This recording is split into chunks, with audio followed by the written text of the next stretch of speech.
Hello বন্ধুরা, কেমন আছো সবাই? চলে এসেছে আজকের আরেকটি আপডেট নিয়ে। বন্ধুরা, কিছুদিন আগে আমার চ্যানেলে একটি আপডেট দিয়েছিলাম যে পৌরসভা এলাকার যে মিউটেশন কীভাবে আবেদন করতে হবে তার স্টেপ বাই স্টেপ প্রসেস। তো এই হলো আমার চ্যানেল, দেখতে পাচ্ছ এখানে আছে, অর্থাৎ 7 দিন আগে আমার চ্যানেলে এইটি কিন্তু আপডেট দেওয়া আছে। যদি তোমরা এখনও সেই আপডেটটি না দেখে থাকো তো উপরের আই বাটনে লিঙ্ক দেওয়া থাকবে এবং ভিডিও ডেসক্রিপশনেও এই ভিডিওটির লিঙ্ক দেওয়া থাকবে, সেখানে গিয়ে কিন্তু দেখতে পারো কীভাবে পৌরসভা এলাকার মিউটেশন আবেদন করতে হয়। তো আবেদন তো করে দিয়েছি কিছুদিন আগে। তো আজকে যেই স্টেপটি দেখাবো সেটি হলো আবেদন করার পর পরের প্রসেস, অর্থাৎ পেমেন্ট কিভাবে করবে এবং সার্টিফিকেট কিভাবে তোমরা ডাউনলোড করবে তার প্রসেস দেখাবো আজকের এই ভিডিওতে। তার আগে বন্ধুরা, তোমরা যদি আমার এই চ্যানেলে প্রথমে থাকো তো চ্যানেলটিকে অবশ্যই সাবস্ক্রাইব করবে। ভিডিওটি ভালো লাগলে ভিডিওটিকে প্রচুর পরিমাণে শেয়ার করবে, যাতে সমস্ত বন্ধুবান্ধব তোমার এই ভিডিওটি দেখতে পারে এবং ভিডিওটি প্রচুর পরিমাণে লাইক করবে। তো মিউটেশনের পরের যে প্রসেসগুলো আছে সেই প্রসেসগুলোকে ফিল করার জন্য আবার আমরা যে department of urban development and municipal অ্যাফেয়ার্সের যে অফিসিয়াল সাইট আছে সেখানে চলে এসেছি।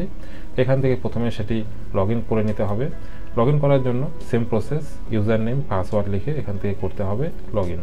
ইউজার আইডি এবং পাসওয়ার্ড এটি লিখে যখন আমরা লগ ইন করবো তখন কিন্তু এরকম একটি ইন্টারফেস আসবে। তো এখানে যে মিউটেশন লেখাটি আছে এখানে ক্লিক করতে হবে। এখানে ক্লিক করার পর প্রথম পর্যায় হলো অ্যাক্টিভ অ্যাপ্লিকেশন, অর্থাৎ যখন আমরা মিউটেশন আবেদন করা হয় সেই মিউটেশনটি কিন্তু এখানে থাকে। তারপরের প্রসেস হচ্ছে অ্যাপ্লিকেশন আন্ডার প্রসেস। এখানে এসে কি হয়, ফাইলটি মূল্যায়নের জন্য ওয়েটিংয়ে থাকে। দেখো লেখা আছে স্ট্যাটাস ওয়েটিং ফর অ্যাসেসমেন্ট। তারপর সেটি চলে যায় ইও এসিসি জেএমসি অ্যাপ্রুভাল পেন্ডিং, অর্থাৎ মূল্যায়ন যখন কমপ্লিট হয়ে যাবে তারপর এটি চলে যাবে সরাসরি হায়ার অথরিটি লেভেলে সেটি অ্যাপ্রুভালের জন্য। অ্যাপ্রুভাল যখন কমপ্লিট হয়ে যাবে তারপরের স্টেপটি হলো, তারপরের প্রসেসটি হলো পেন্ডিং ফর পেমেন্ট। তাহলে প্রথমে অ্যাক্টিভ অ্যাপ্লিকেশন, যেখানে অ্যাপ্লিকেশনটি সাবমিট করার পর থাকছে, তারপর ওখান থেকে সোজা চলে যাচ্ছে অ্যাপ্লিকেশন আন্ডার প্রসেস। সেখানে দুটি স্টেপ পার হয়, দুটি স্টেপের পরে চলে আসে পেন্ডিং ফর পেমেন্ট। এখানে দেখতেই পাচ্ছ এখানে পেন্ডিং এখন কি আছে, পেমেন্ট, অর্থাৎ আমাদেরকে কিন্তু এখন মিউটেশনের জন্য যে পেমেন্ট সেটি করতে হবে। তার জন্য দেখো ডান দিকে একটি অপশন আছে অ্যাকশন। এই অ্যাকশন বাটনে যখন আমরা ক্লিক করব এখানে মেক পেমেন্ট, আরেকটি আছে অ্যাকনলেজমেন্ট রিপোর্ট। তো আমরা এখান থেকে মেক পেমেন্ট যে অপশনটি আছে সেখানে ক্লিক করতে হবে।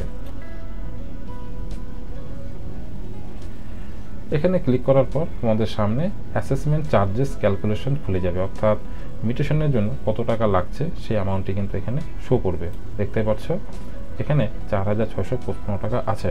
তো তোমাদের ক্ষেত্রে সেটি ভিন্ন হতে পারে জমির পরিমাণ অনুযায়ী। তো এবার এই অ্যামাউন্টটি পেমেন্ট করার জন্য মেক পেমেন্ট এই অপশনে ক্লিক করতে হবে। পেমেন্ট গেটওয়ে এখান থেকে নিয়ে নেব বিল ডেস্ক, তারপর এখান থেকে কমপ্লিট পেমেন্ট এখান থেকে করতে হবে ওকে। তো এখানে অনেকগুলি পেমেন্ট গেটওয়ে খুলে গেছে, net banking, credit card, debit card, QR এর মাধ্যমেও পেমেন্ট করতে পারবে, ওয়ালেট আছে এবং এখানে ইউপিআই আছে। তো তোমাদের ইচ্ছে মতো যেটি সুবিধে হবে সেখান থেকে পেমেন্ট করবে। তো আমি এখান থেকে নেট ব্যাঙ্কিং নিয়ে নিচ্ছি। নেট ব্যাঙ্কিংয়ে ক্লিক করার পর আমি এখান থেকে স্টেট ব্যাঙ্ক নিয়ে নিচ্ছি। এবার এখান থেকে করব মেক পেমেন্ট, এখানে অ্যামাউন্টটি শো করছে, এবার করতে হবে প্রসিড। তো এখানে স্টেট ব্যাঙ্কের ইন্টারফেস খুলে গেছে, এখান থেকে আমি পেমেন্ট করে পরের স্টেপ তোমাদের সামনে আনছি। তোমাদের আমার পেমেন্টে কিন্তু সাকসেসফুলভাবে পেমেন্ট হয়ে গেছে, দেখতে পাচ্ছ response message payment successful, transaction ID এখানে শো করছে। তো এটিকে তো এই পেজটিকে একটি স্ক্রিনশট নিয়ে রাখবে বা ক্যামেরাতে ছবি তুলে রাখবে। তারপর এখান থেকে করে দেবে ব্যাক করার পর তোমরা কিন্তু আবার মেন পেজে চলে আসবে। তো এখান থেকে আবার আমরা মিউটেশনের যে অপশনটি আছে এখানে ক্লিক করব। এবার আমরা একবার দেখে নেব পেমেন্টে গিয়ে পেমেন্ট স্ট্যাটাস কি বলছে। তোমরা দেখতে পারলে পেন্ডিং ফর পেমেন্ট যে সেকশনে আমাদের ফাইলটি শো করছিল সেটি কিন্তু এখন আর নেই। তো সেটি এখন চলে গেছে সোজাসুজি মিউটেশন সার্টিফিকেট জেনারেটেড, এখানে চলে গেছে। তো আমরা এখন এই টিক বক্সে টিক করব। মিউটেশন সার্টিফিকেট জেনারেটেডে যখনই ক্লিক করলাম দেখতে পাচ্ছ স্ট্যাটাস এখানে কি বলছে যে অ্যামাউন্টটি তোমাদেরকে কিছুক্ষণ আগে দেখালাম সেটা কিন্তু পেড হয়ে গেছে এবং ট্রানজ্যাকশন আইডি এখানে শো করছে।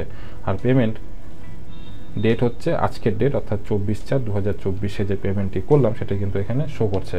অর্থাৎ আমাদের কিন্তু অ্যাপ্লিকেশান থেকে শুরু করে পেমেন্ট সব কমপ্লিট হয়ে গেছে। এবং এবার এখান থেকে আমরা কি করব, যে অ্যাকশন অপশনটি আছে এখানে ক্লিক করব। ক্লিক করলে এখানে ডাউনলোড সার্টিফিকেট একটি অপশন খুলে যাবে, আরেকটি আছে হচ্ছে রেকটিফাই সার্টিফিকেটের অপশন, আরেকটি হচ্ছে অ্যাকনোলেজমেন্ট রিপোর্ট, অর্থাৎ 3টি অপশন শো করবে। তো এখান থেকে কিন্তু আমরা সরাসরি ডাউনলোড সার্টিফিকেট যে অপশনটি আছে এখানে ক্লিক করব। সার্টিফিকেট ডাউনলোড করে নিয়েছি এবং দেখতে পাচ্ছ এখানে আমি খুলে নিয়েছি। সার্টিফিকেটের উপরে সার্টিফিকেট নাম্বার, অ্যাপ্লিকেন্ট নেম, এখানে অ্যাপ্লিকেশন নাম্বার এবং সমস্ত তথ্য কিন্তু শো করছে। তো এইভাবে কিন্তু তোমরা বাড়িতে বসে মিউটেশনের জন্য আবেদন করতে পারবে। পেমেন্ট থেকে শুরু করে সমস্ত প্রসেস বাড়িতে বসেই করতে পারবে, কোথাও যেতে লাগবে না। তবে হ্যাঁ, পৌরসভাতে কিন্তু অন্তত 2বার যেতে হবে। একবার অ্যাপ্লিকেশন যখন তোমরা সাবমিট করবে, সাবমিট করার পর সমস্ত তথ্য সেখানে নিয়ে গিয়ে ভেরিফাই করাতে হবে। আর একবার যখন তোমাদের কাছে এই সার্টিফিকেটটি চলে আসবে, তারপর কিন্তু আবার পৌরসভাতে গিয়ে আবার সেই 1 বছরের একটি চালান কাটতে হবে। তো এই 2বার কিন্তু তোমাদেরকে পৌরসভা অফিসে গিয়ে যোগাযোগ করতে হবে। তো এই ছিল সমস্ত প্রসেস, যে প্রসেসের মধ্যে দেখালাম যে মিউটেশন আবেদন কিভাবে করবে, তার পরের প্রসেস এবং মিউটেশন সার্টিফিকেট কিভাবে ডাউনলোড করবে তার সমস্ত তথ্য। ভিডিওটি যদি ভালো লেগে থাকে তো ভিডিওটিতে অসংখ্য লাইক এবং ভিডিওটি প্রচুর পরিমাণে শেয়ার করবে, যাতে সমস্ত বন্ধুবান্ধব তোমার এই তথ্যটি জানতে পারে। তো দেখা হচ্ছে পরে আরেকটি নতুন আপডেটের সাথে, ততক্ষণের জন্য বাই।